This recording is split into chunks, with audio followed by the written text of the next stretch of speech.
Você vê aqui, ontem eu li a notícia de que os advogados do Estado, do governo americano, dentro de um processo, eles alegaram que não é um direito natural das pessoas escolher o que elas comem. Eu digo, não? Então quem escolhe? Você? Quer dizer, o sujeito que quer escolher o que os outros comem, claro que se chama isso de poder, não, isso é uma monstruosidade.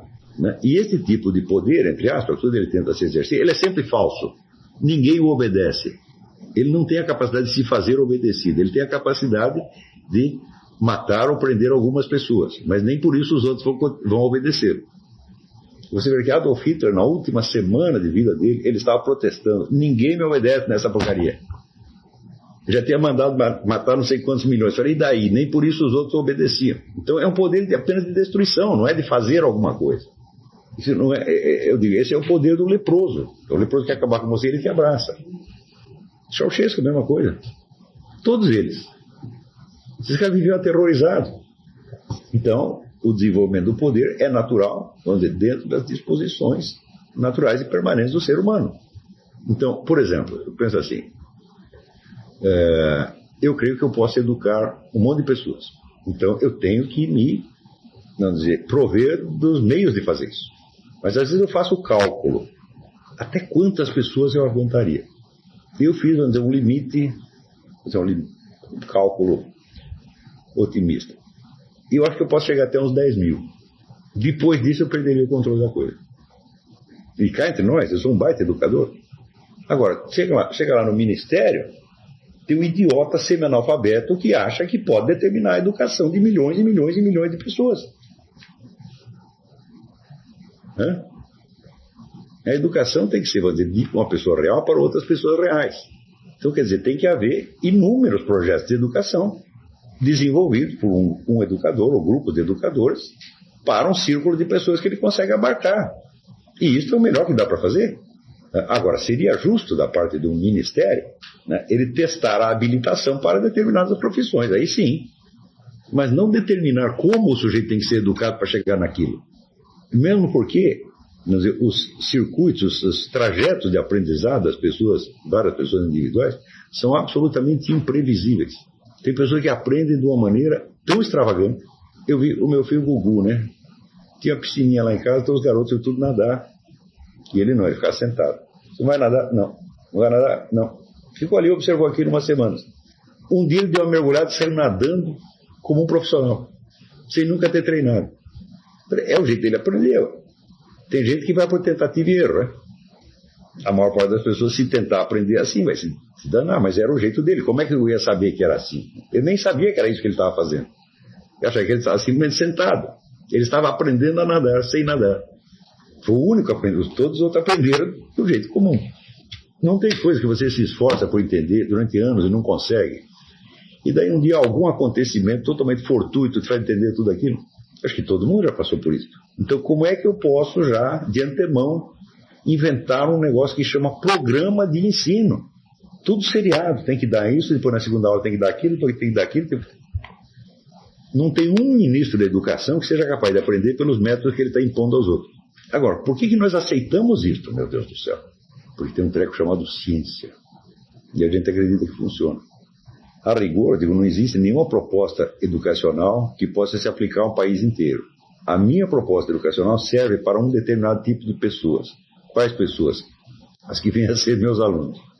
E para os outros não serve. Por exemplo, como que você faria quando você pega uma pessoa, vamos dizer, impulsiva, desordenada, que tem agitação física, agitação psicomotora? Como é que você faz para fazer as pessoas concentrar? Eu não tenho a menor ideia. Então, esse é um tipo de, vamos dizer, de educação que precisa de uma pessoa que tenha o talento específico para isso. Como é que ensina uma criança pequena a ler? Não tenho a menor ideia.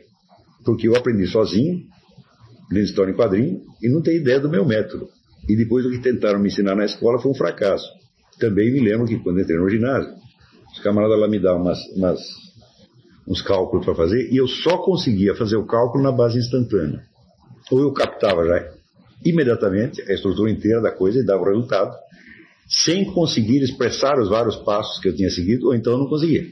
Daí os camaradas falaram, não, você tem que fazer em ordem, por isso, daí eu não conseguia mais. E isso chegou a um ponto, vamos dizer, de total ruptura com os meus professores de matemática. Eu peguei o ódio de matemática e parei com 14 anos, só voltei aos 38, pelos meus próprios métodos, evidentemente. Quantas vezes não acontece, você não sabe como é que uma pessoa vai aprender. Só ela sabe. Então qual é a sua função? É simplesmente criar a circunstância na qual ela possa colocar em movimento os seus talentos. No aprendizado da coisa moral é exatamente a mesma coisa. Você tem que acreditar nesse fato óbvio de que a criança nasce com uma espécie de instinto do bem e do mal, e que tudo que você vai fazer é reforçar esse instinto mediante o seu exemplo. Eu, por exemplo, digo a pessoa, se tem uma criança pequena, pega ela no colo o dia inteiro, fica dando beijinho, fica fazendo carinho, fica chamando de meu amor o tempo todo. Ela nunca vai querer fazer o mal a ninguém. Mas hoje em dia não pode fazer isso aqui, porque as pessoas vão dizer que você é pedófilo. De ver o ponto de perversão que a coisa chegou. A pessoa não consegue mais distinguir entre instinto paterno e pedofilia. Que coisa monstruosa. Eu digo, um italiano lá passando férias no Recife, foi dando uns beijinhos no filho, foi preso. Eu teria ido para a cadeira elétrica. Porque até hoje, eu tinha um amigo, o Zé Carlos Bardavil, o pai dele, eu achava o melhor pai do mundo. Porque quando o Bardavil estava com 35 anos, o pai pegava, punha o filho no colo, puxava as bochechas, falava, adoro esse menino. Entendeu? E o Bardavil era um sujeito de uma autoconfiança tremenda. Mas era um cara totalmente sem problemas, era sem complexo nenhum, era até cara de pau excessivo. Eu digo, quem passou isso para ele? O pai, o amor do pai. Aí fica aí a homenagem ao falecido Bardavil. Os dois já morreram, o pai e o filho. Mas eu achava aquele negócio absolutamente exemplar, as pessoas iam rir, tá certo? E até ele mesmo, às vezes, ficava meio sem graça, assim, mas funcionou. Tanto o Bardavil era o sujeito mais feio que eu conhecia e o homem que mais fazia sucesso com as mulheres. Na base da autoconfiança. Eu posso. Então, acho que o primeiro requisito do educador, você saber quais pessoas você pode educar. Você pega o Feuerstein, talvez seja o maior educador do mundo. Então, bom, Feuerstein, agora você vai dar instrução de boxe aqui. Não vai poder. Você vai treinar um time de futebol. Não vai dar. Então, você tem um limite. Então, como a educação é uma arte que se desenvolve no confronto pessoal, e acho que isso é a coisa mais óbvia do mundo, né? Mesmo que seja, entre aspas, educação à distância, como esta aqui, é um contato pessoal. Então, por isso mesmo, não tem jeito nenhum de você padronizar isso para todo mundo. Veja, hoje os programas educacionais não são nem inventados pelo Ministério da Educação, foi inventado na ONU, para países onde aqueles desgraçados, aqueles técnicos nunca estiveram. E a gente aceita isso. Veja, eu li um livro que faz uma história comparativa do México e dos Estados Unidos, e sobretudo pega essa parte da educação. Durante todo o século XIX, a educação americana foi a total anarquia. Cada comunidade inventava as escolas do seu jeito. E era, vamos dizer, a própria sociedade, às vezes uma mãe de família, às vezes um pastor, um padre, alguém que queria, montava uma escola e ensinava os crianças do jeito dele. Resultado, os Estados Unidos acabaram tendo a melhor educação do mundo. Ao passo que no México, fizeram o Ministério da Educação, porque era um governo imbuído de ideias positivistas, uniformizou tudo e saiu um monte de analfabeto. Quando inventaram o Ministério da Educação aqui, a educação começou a cair e nunca mais parou.